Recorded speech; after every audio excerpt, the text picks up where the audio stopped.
ناقابل فراموش اسیب زدہ گھر۔ ہم نے پچھلے سال کرائے پر ایک مکان لیا تھا۔ ان دنوں میرے MSc کے سیمسٹر ہو رہے تھے۔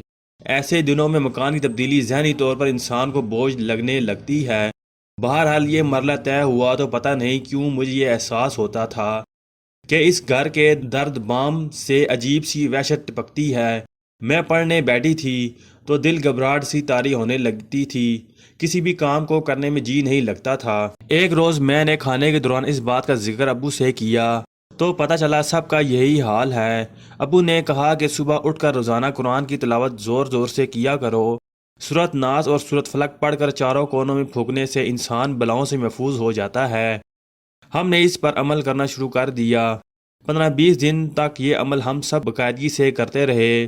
کسی حد تک دل کو سکون ضرور ملا تھا، مگر گھر کی وحشت زدہ ماحول میں کوئی تبدیلی دکھائی نہیں دے رہی تھی۔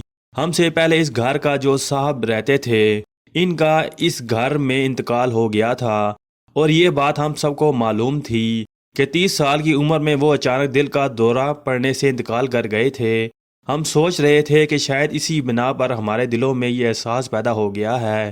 خیر، ہم نے قرآن پاک کی تلاوت جاری رکھی۔ یہ 21ویں کی شام کا ذکر ہے۔ میں یونیورسٹی سے پرچہ دے کر آئی اور منہ ہاتھ دھونے سیدھی باتھ روم گئی۔ وہاں میری نظر فلش کے نیچے پڑے خون پر پڑی، جو ایک ڈھیری کی صورت میں پڑا تھا۔ غیر ارادی طور پر میری چیخ نکل گئی۔ امی کو جا کر بتایا تو وہ میرے ساتھ اندر آئیں۔ فلش کی ٹینکی کے نیچے خون دیکھ کر امی اور میں گھبرا گئے۔ یوں بھی گھر میں ہم 3 ہی افراد تھے۔ ابو دفتر سے لوٹے نہیں تھے۔ ہم لوگ ڈر گئے۔ ایسا لگ رہا تھا کہ کسی نے دانستہ یہ خون یہاں ڈالا ہے۔ ہم دونوں ماں بیٹی گھر کو تالا لگا کر خالہ کے گھر چلے گئے اور ان کو سارا حال بتایا۔ ایک مولانا خالہ کے گھر کے قریب رہتے تھے، وہ ہمیں ان کے پاس لے گئیں۔ ہم نے انہیں جب سارا حال بتایا تو کہنے لگے، آپ کے گھر میں چھپکلیاں زیادہ ہیں، ان کی وجہ سے ایسا ہو رہا ہے۔ آپ اس خون پر کالا کپڑا اور سرسوں کا تیل ڈال کر جلا دیں۔ یہ منطق ہماری سمجھ میں نہیں آئی کہ بیچاری چھپکلیاں کہیں سے خون کیسے لا سکتی ہیں۔ ہم نے خالہ کو ساتھ لیا، گھر واپس آئے۔ خالہ نے کالے کپڑے کو سرسوں کے تیل میں ڈبو دیا اور اس کپڑے کو خون پر ڈال کر آگ لگا دی۔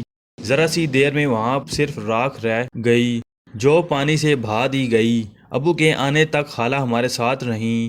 ابو نے اپنے طور پر ہمارا ڈر نکالنے کی کوشش کی، مگر مجھے باتھ روم جاتے ہوئے بہت ڈر لگنے لگا تھا۔ باتھ روم کمرے سے جڑا تھا، اس لیے ہاتھ منہ دھونے کے لیے استعمال ہوتا تھا۔ آہستہ آہستہ ڈر ختم ہوا اور میں باتھ روم جانے لگی۔ اس واقعے کے 23 دن بعد پھر ایسا ہی واقعہ رونما ہوا۔ ایسا لگا جیسے کسی نے جانور ذبح کر کے اس کے خون کے چھینٹے فلش میں مارے ہوں۔ اس بار خون چھینٹوں کی شکل میں تھا۔ ابو نے ایک بالٹی پانی ڈال کر فلش پر پڑے خون کے چھینٹے صاف کر دیے۔ یہ سلسلہ 3-4 دن کے وقفے سے مہینے بھر تک جاری رہا۔ ہم بھی عادی سے ہونے لگے تھے۔ ایک روز دوپہر میں ہاتھ دھونے گئی تو دیوار پر نظر پڑی۔ فلش کے پیچھے والی دیوار پر خون کا ایک بلبلا سا پھوٹ رہا تھا اور خونی لکیر کی طرح لکیر بناتا ہوا فرش پر ریگنے لگا تھا۔ مجھے فلش پر دائیں جانب خون کی پچکاری سی نظر آئی، جو چند لمحے پہلے نہیں تھی۔ یہ نظارہ ایسا تھا کہ مضبوط دل والا نارمل نہیں رہ سکتا تھا۔ میں نے چیختی اور چلاتی ہوئی باہر بھاگی۔ ابو اتفاق سے گھر پر ہی تھے۔ انہوں نے خود جا کر یہ نظارہ دیکھا۔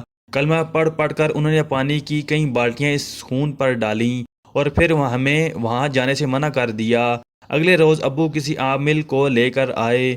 انہوں نے سارے حالات کا پورا جائزہ لے کر ہمیں مشورہ دیا کہ یہ گھر چھوڑ دیں تو بہتر رہے گا، کیونکہ اس پر کسی نے سفلی عمل کروایا ہوا ہے۔ یہ عمل ایک خاص مدت تک جاری رہے گا اور مکینوں کے لیے عذاب بن سکتا ہے۔ ابو نے ادھر ادھر سے معلومات لیں تو پتہ چلا کہ ہم سے پہلے جو صاحب اس مکان میں رہتے تھے، ان کے اپنے دفتری ساتھی سے مخاصمت چل رہی تھی۔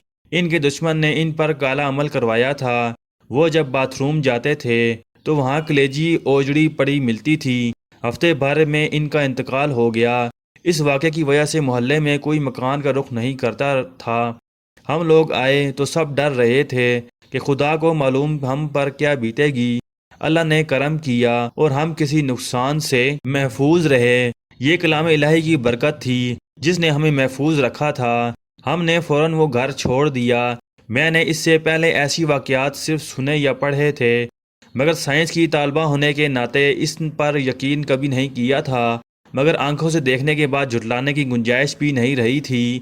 مجھے بعد میں افسوس بھی ہوتا رہا کہ معمولی مفادات کی خاطر لوگ جانیں لینے کے در پہ کیوں ہو جاتے ہیں اور ایسے علوم کی حوصلہ افزائی کیوں کرتے ہیں جو شیطانی عمل ہے اور بنی نوع انسان کے لیے شدید خطرات کا باعث ہے۔ ہمارا سٹوری پوائنٹ کو سبسکرائب کرنا مت بھولیے، لائک کریں، شیئر کریں اور کمنٹس باکس میں اپنی رائے کا اظہار ضرور کریں۔ شکریہ۔